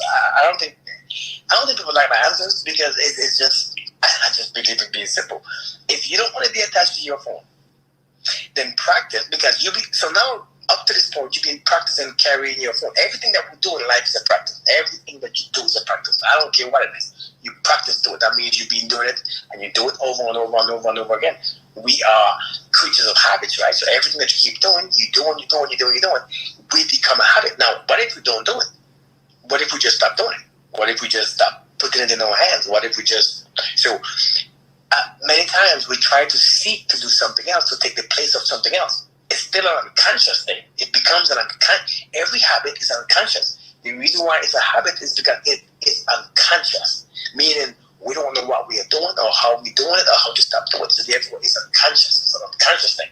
What if we practice doing something for 30 years or 20 years of having a phone in our hand, what if we just stop doing it? What if we just start practicing not doing it in our hands? What if we just leave it somewhere and just go outside, or go to the mall without it, or go to the store without it? What if we just start doing this thing? The thing is, your mind is going to keep worrying. Who's texting me? Who's calling me? What's going on my phone? It's just your mind. And your mind, your memory, it feels like it's real. Your memory is in your mind that you attach to your memory too. You attach to your memories. You think that they are real. You think that it still exists. You think that life or that thought that comes to you is so real, but it's your memory that's created it. So now the memory that's coming back to your thoughts, you attach to it. So now you're like, okay, I gotta get this phone. I gotta have this phone. I gotta have this phone. In all reality, you really don't. No, I know my answer is not a good answer as you would like to hear, or a scientific or 10-step program. But in all that, we're doing too much. You have to understand that there's a power in not doing. I understand what you're saying. I get it. I get it. There was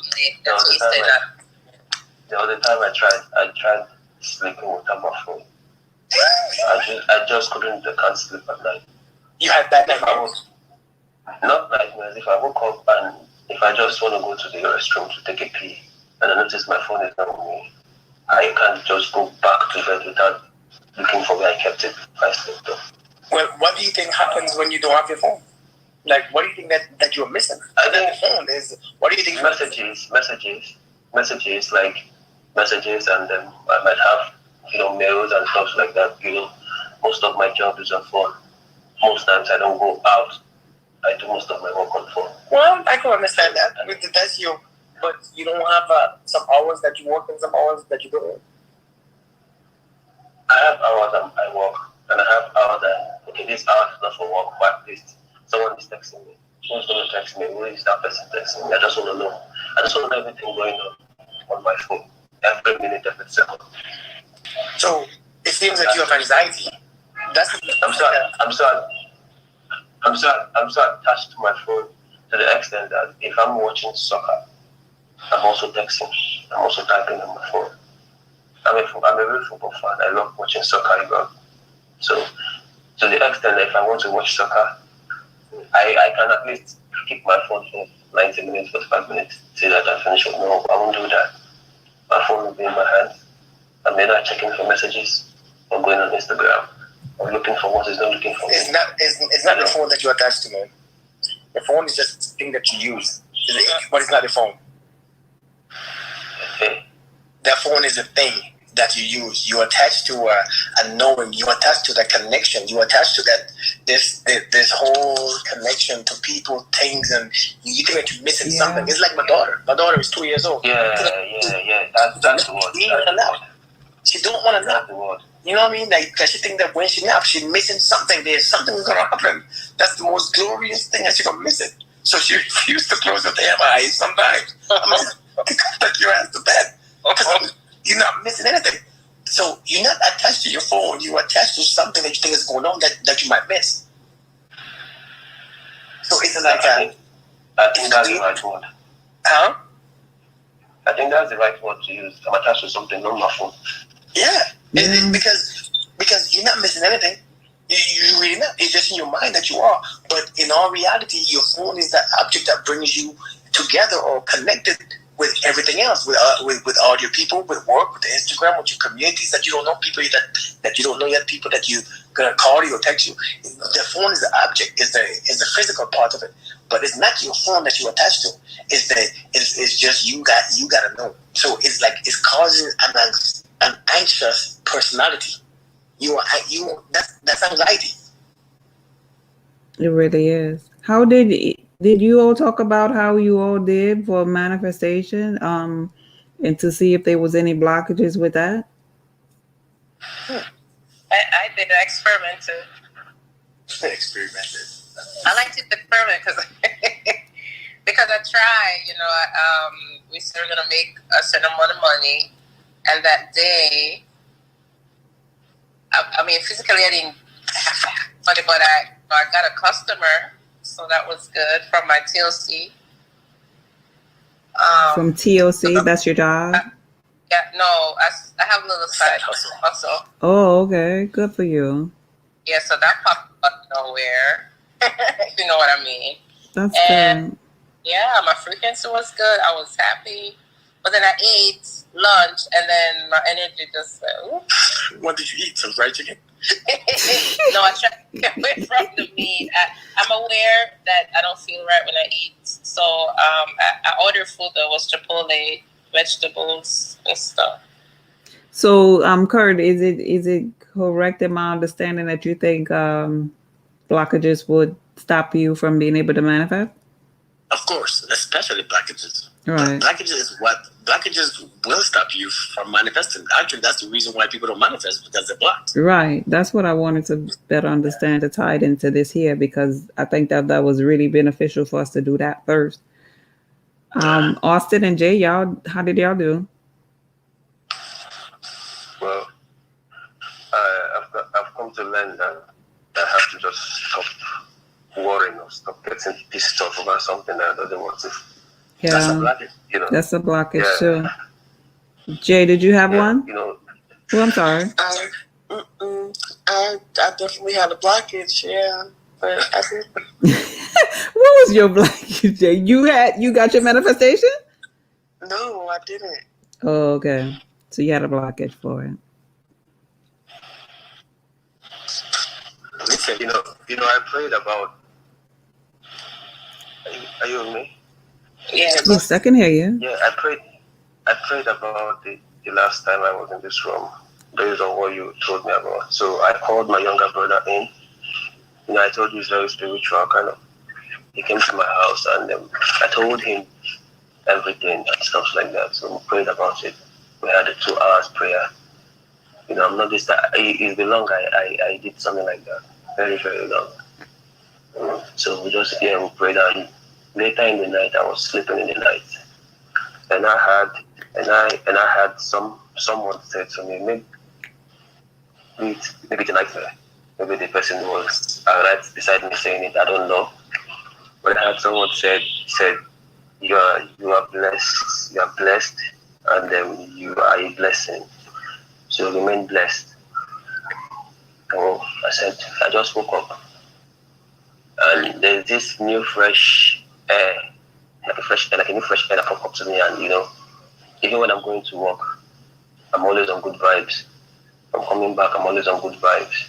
If I see something that want to get me pissed off, I just walk away.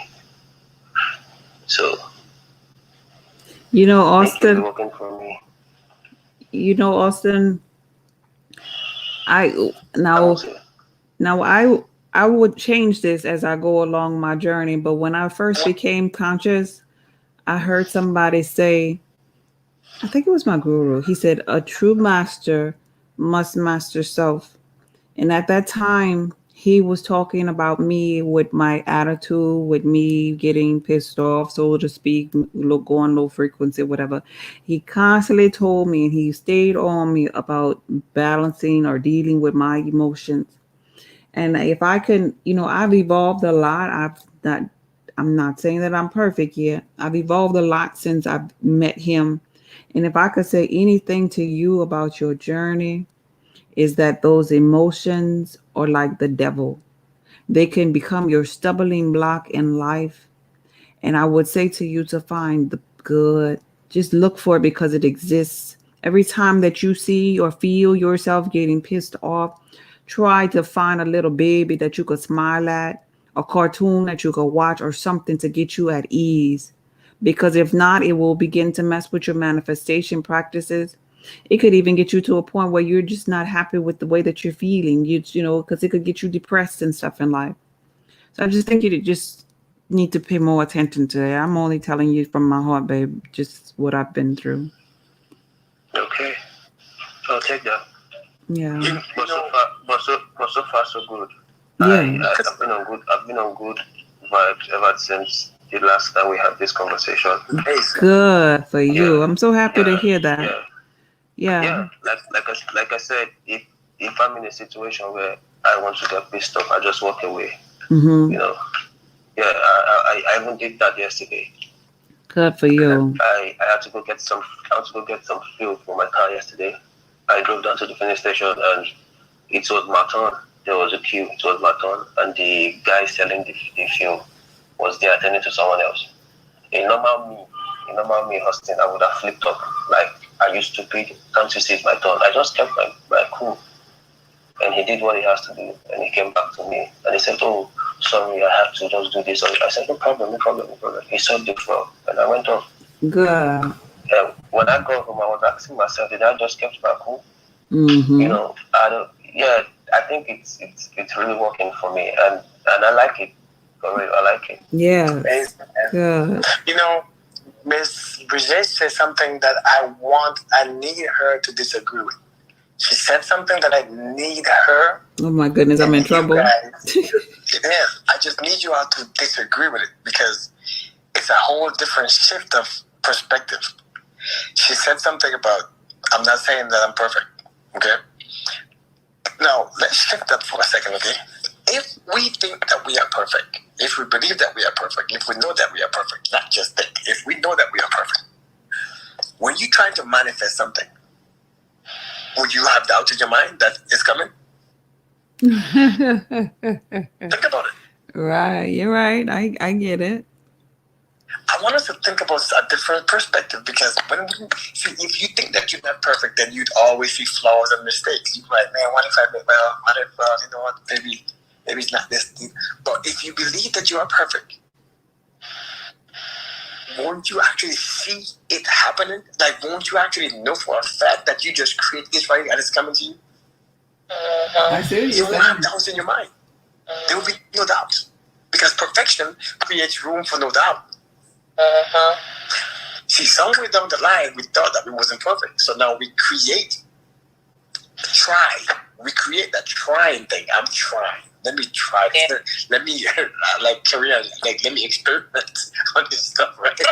I like to experiment. You know what I mean? So we create all these ideas of what if and maybe not. Yeah, and we get that from religion. Yeah, we sure do. That crap. Total stuff. But I use experiment because I was being aware. I remember you telling me. I like experiment. Right? So instead of try, I said, let me experiment. Not that I'm doubting myself, but you know, it's new to me. Let me play with it. Let me see. Let me have fun. Right. Let me see if it works for me or not. Like that. I like experiment. Yeah. I really don't want to use the word try anymore. But I want to use the perfect. Because I'm telling you, when we believe that we are not perfect, we create room for doubt. We create room for our action. What just happened?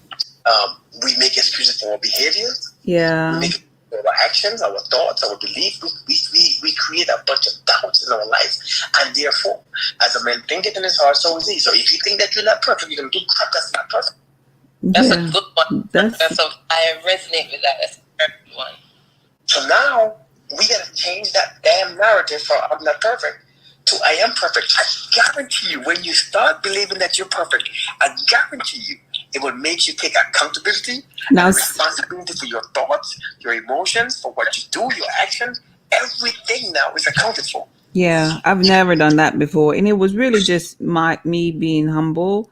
But what I do say is I am worthy. You know, I get into I feel worthy. But I do understand what you're saying about the being perfect. It makes a whole lot of sense. I'll try that. No, don't try it. Well, I'll do that. I'll do that. Yeah. Don't try in this room. It's only religious people think that they're not perfect. Only religious people. Right. That's something that, we are attached to it. That's one of our attachments. It is.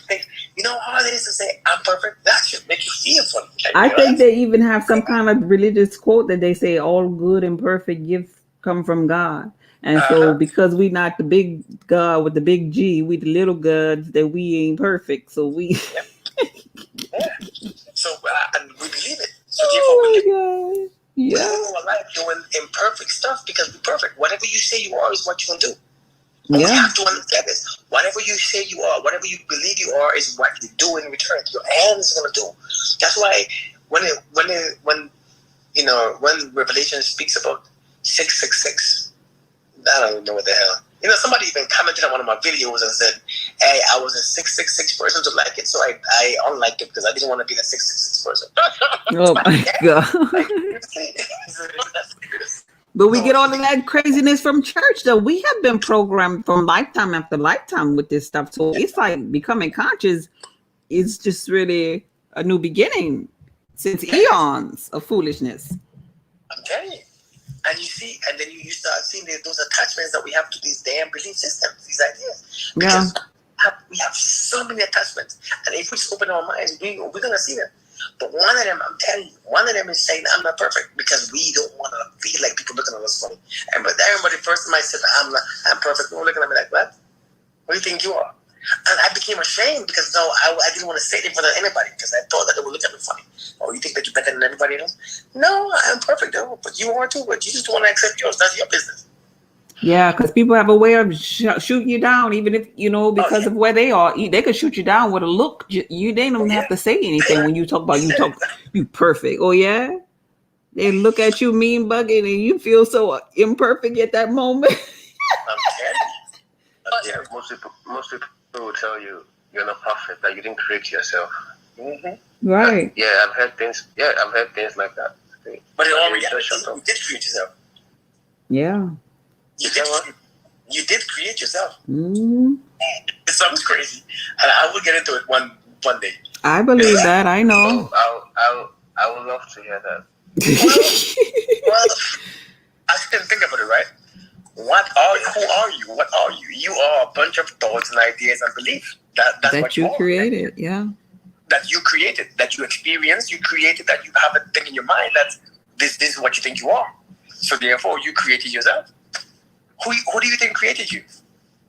Well, I'll say God. Right, you say God, but who's God? Yeah. Did God? Have you seen God created you? Do you? I thought your mother did. This is something I don't even want to argue about. Most times, when we talk about things like this, it tends to drive someone crazy. Yeah.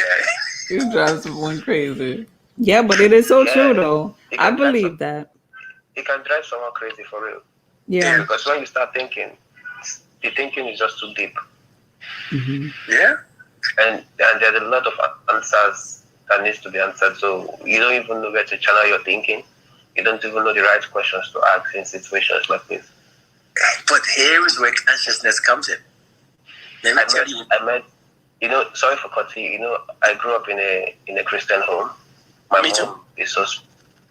mom is so religious. Except my dad, he's a soldier too. Yeah, there's this set of people, they call it the Jehovah's Witness. I don't know if you know them. Their own belief is different from the Pentecostal, the other people. So if we are going to school, probably in school they will teach us in school that hellfire is real, heaven is real. Why the Jehovah's Witness will tell you hellfire is not real? Yeah. Then you just see yourself in the middle of hellfire is not real and hellfire is real. Which one do you want to believe? This is one of the reasons why I just stopped thinking about all these things, because you can drive someone crazy. But listen to this right here. This is where consciousness comes in, right? No, you say God created you. No, however, even though you saw your mother created you, even though you was present in between your mother's legs, and how you know that? Because you see other women create children. Even though we see it for our own eyes, we still want to accept something that we have that we can't prove. We will still choose something that we cannot prove. We can't prove that God created you. You could prove that your mother created you because you've seen it.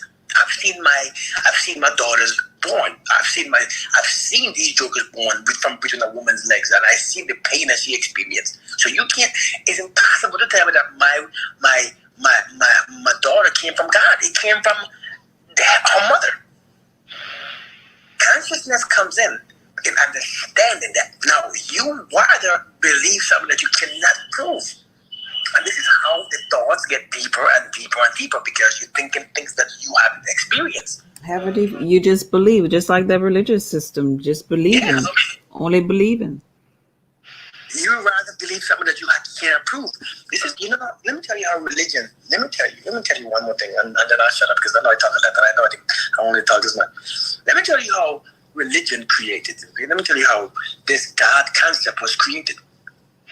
This God concept was created because a man tried to draw a circle in his mind with a pen, right, or with some type of pencil or a chalk. He tried to do a circle, and he said, "I cannot create a perfect circle, not with my bare hands."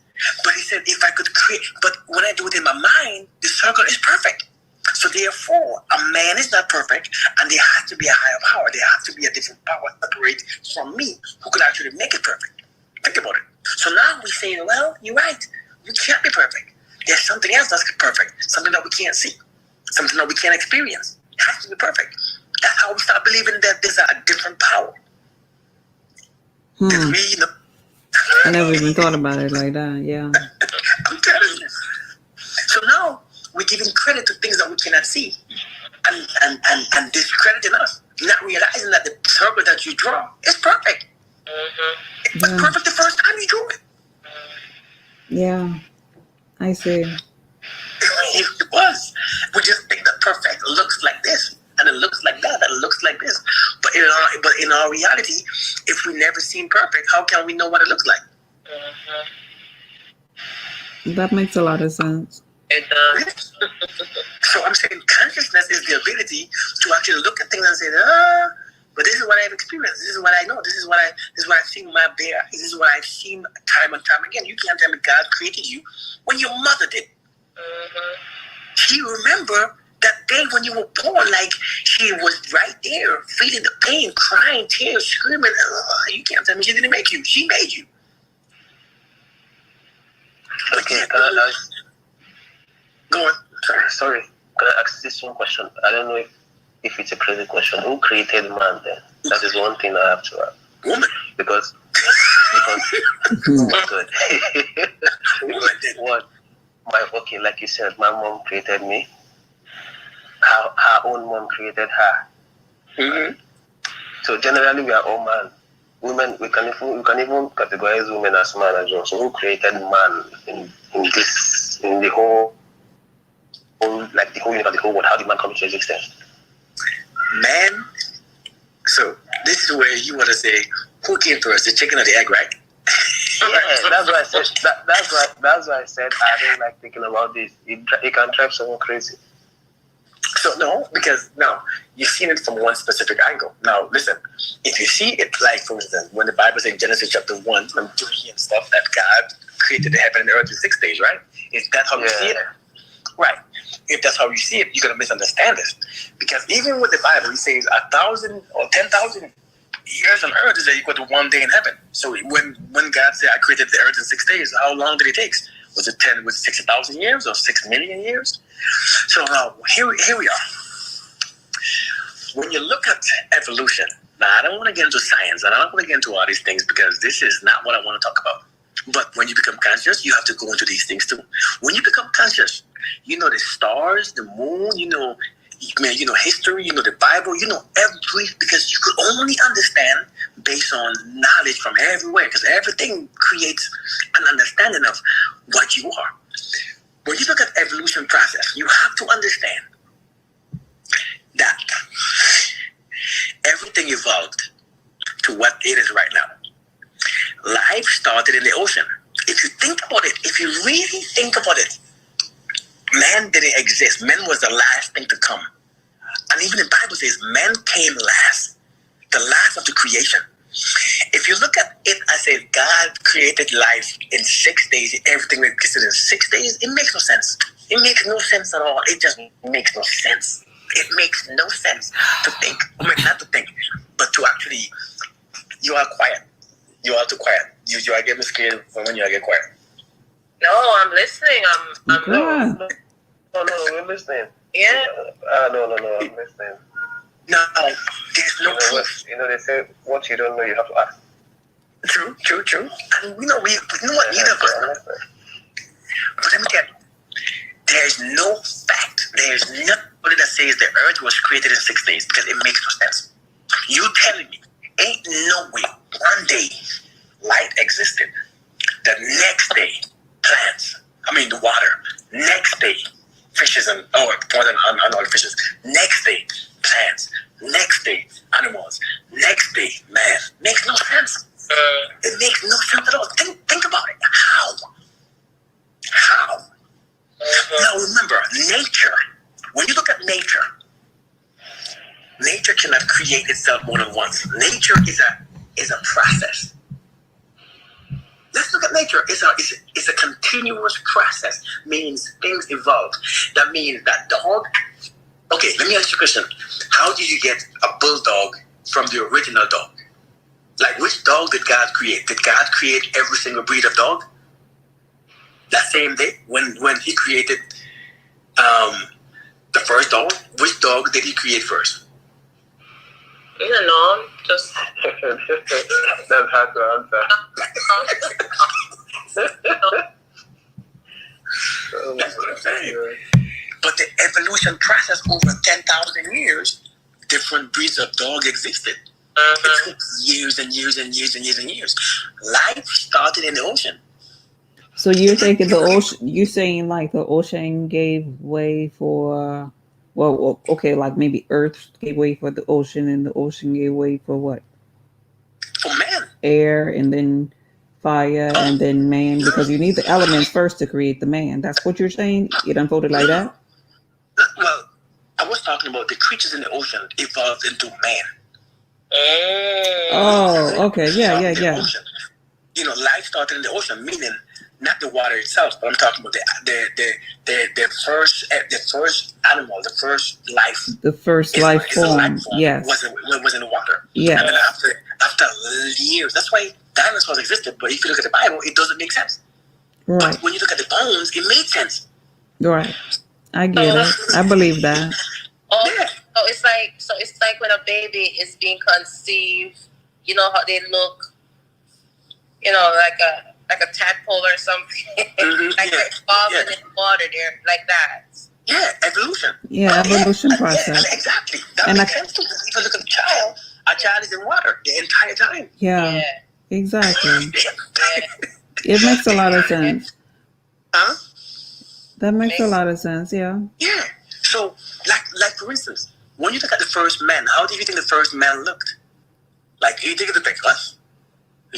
Right. I don't think so. And even in the biblical text, when they talk about the darkness that was on the face of the deep, I believe that darkness they're talking about water there, but that darkness is where all of that melanin and or life force or the universe was, because that was there first and things evolved from that darkness.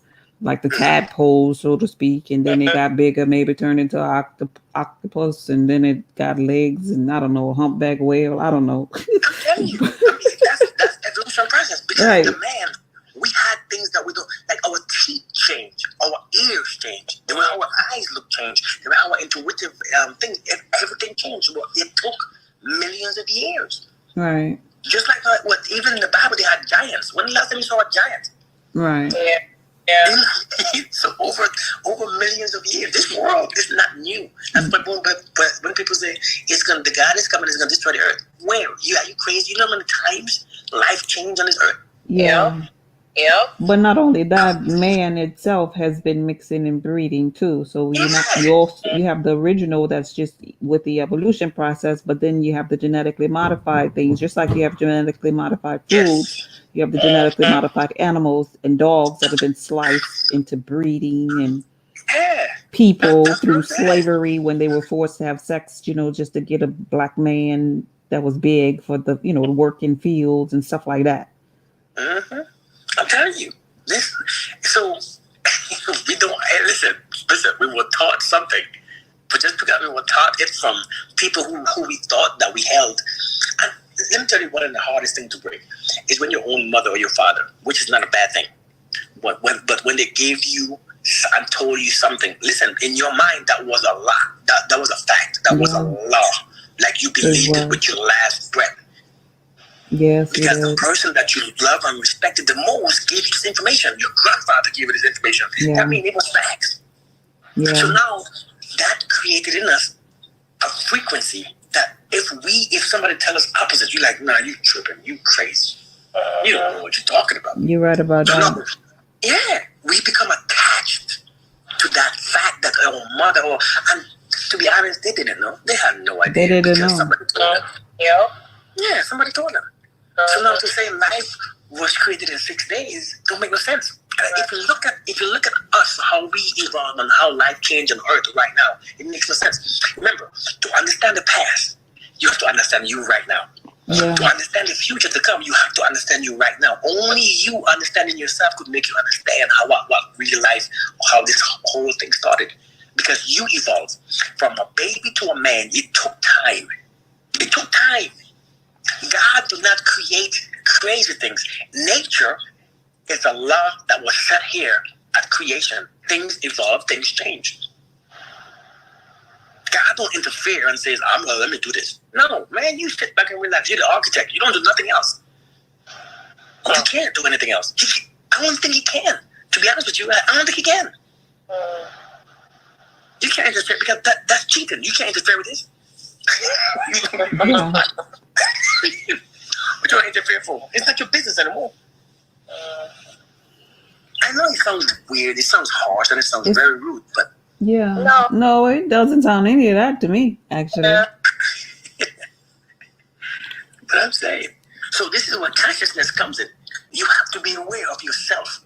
When you're aware of yourself, you like, wait, hold on. It took even to evolve from 40 to 41. My mind shifted, things changed, understanding changed. Evolution is a long process. It's a eternal process. It's an everlasting thing. Yeah, it is.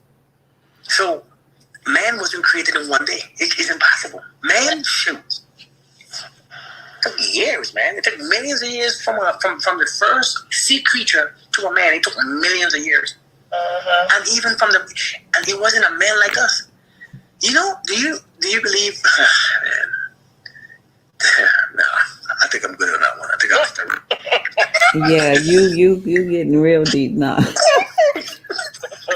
So let's wrap up this here blockage thing to get clarity on this before we end it. So to clear the blockage, you have to be in the now, and what else? God, your thoughts. Thoughts are the biggest one. Belief system. You realize what you believe is not real. What about the outcomes?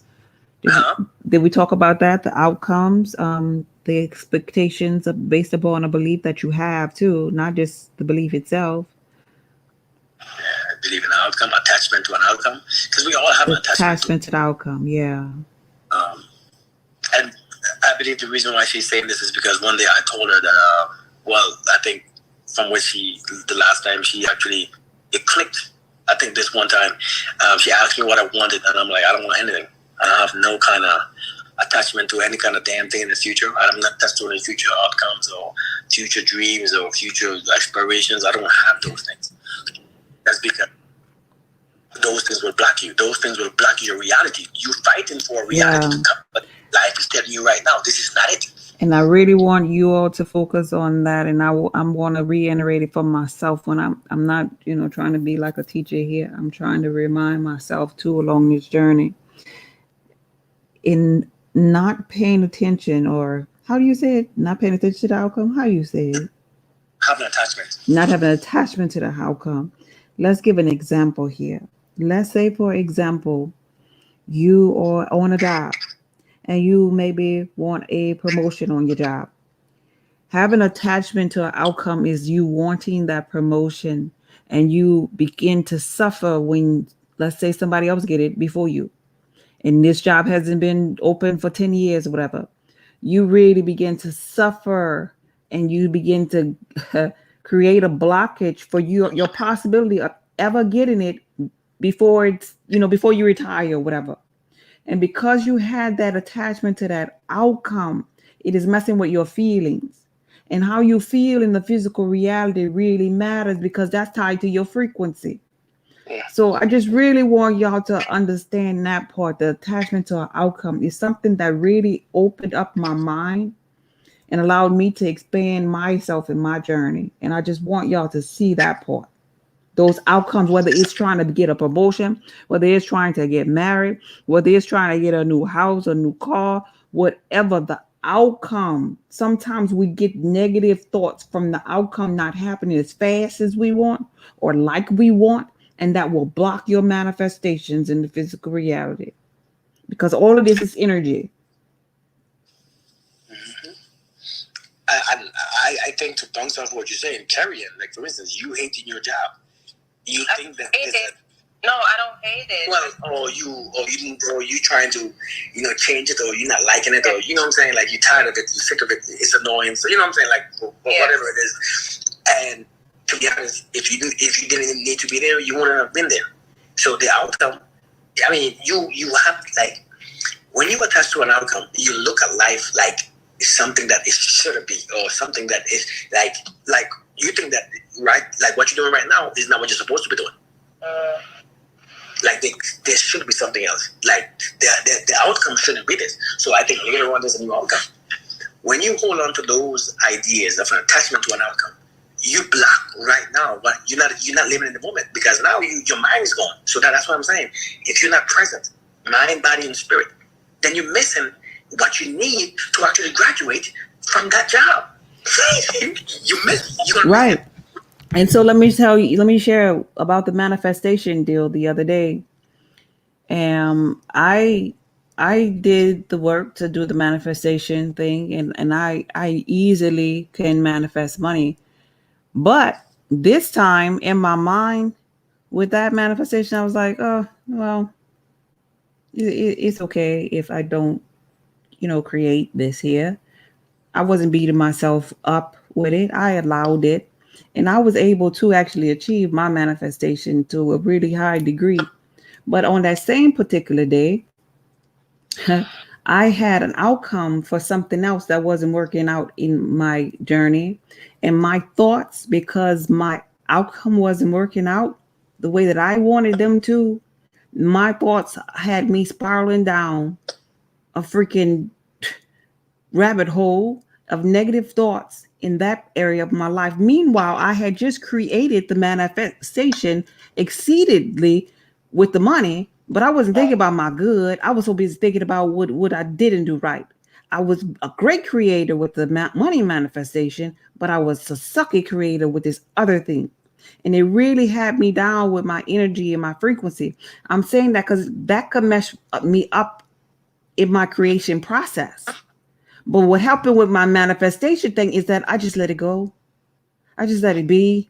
It's like I wasn't worried about the money because I know in my mind I have a relationship with money. But see this thing right here, this other thing that I'm thinking about, I don't have that relationship together just yet. And so it just had me worried about that. So in that area, to me, I sucked. In that area, there's more work for me to do. And so I don't want you all to have that in y'all journey. Don't stay away from them freaking outcomes. Stay away. That's deep, man. Stay away, baby. But I do whenever, from my experience, when I want something, I get it, man. When I really, really want it, I get it. Yeah, good for you. Good for you. Yeah. That's a beautiful thing. Yeah. And man, we just gotta understand that if you want something, it's not a bad thing. Right. It's not a bad thing at all. But what if you become everything? Right. And when you become everything, that means you are actually accepting this life that God, that not God, that is in front of you right now. Yeah. And if you let this life lead you, and you like how they say, let God lead you or let Christ lead you. Yeah. But if you allow this life to take a hold of you, seriously, and just as it moves you, you move with it, man, then you realize what you want. Can I ask you a question? Let me ask you a question, right? Yeah. What if everything you ever wanted fell on your lap right now? What would you do? I'll be happy. You'd be happy. Everything that you wanted. You really think so? Everything that you wanted? You tell me everything that you ever wanted. Huh? I'll be in cloud 9 now. I don't think so. I think you'll be depressed. No, yeah. What? Because everything that you ever wanted, that dude that you wanted, that relationship that you wanted, that you know for a fact would turn to crap, that thing that you want, that thing that person, that house, that car, you will actually have too much. You will actually suffer those things. You will actually suffer the loss of it. You will actually suffer it. It's too much. It's just, if everything that you ever wanted fell in your lap, you will probably die. All at once. Okay, all at once. Yeah, I'm talking about if you get it right now. Honestly, I don't think I would like it either. No. Because I feel like we came forward for the experiences, and really in the experience, it's the wanting part that we find joy in, the wanting. That instant manifestation, if you could just get it, it's almost like a dude with women or you with a woman with a man. It's like those easy guys or easy women to you, they're like, oh, okay. You lose the thrill in it, when it's easy. But also, Carrie Ann, in your 20s, did you want the same thing that you wanted then now? No. So that's what I'm saying. So if everything that you ever wanted fell on your lap right now, You don't know what to do with it. You know. Because what you wanted when you were 17 and when you were 20, I'm talking about all those stuff come together. Yeah. It's everything that you ever wanted. Because what you wanted then don't fit in your lifestyle. It doesn't. So we have to understand that we don't know what's coming. We're going to evolve in 10 years. We don't know who we're going to be. So don't be so attached to a specific outcome. Be at this life right here, present moment. Okay. Makes sense. Makes sense. That's when the blockage leaves. Because so attachment to outcome, the belief system, your thoughts, your ideas of what life should be, those all block your whole consciousness level. Yeah. Okay. So I think what I got today.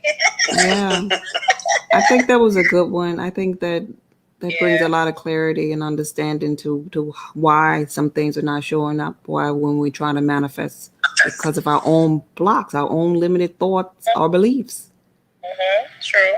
And it's up to us to do our individual work on them. Nobody can fix this for us. True. And I don't mind putting the work in. Let me tell you, like Kirk, it's like I'm being guided. Like you guys are here.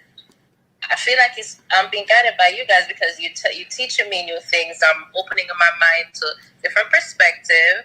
So yes, I'm being guided in some way. It's perspective, man. It's how you see it. I was just telling Bridget today that I never had someone guide me.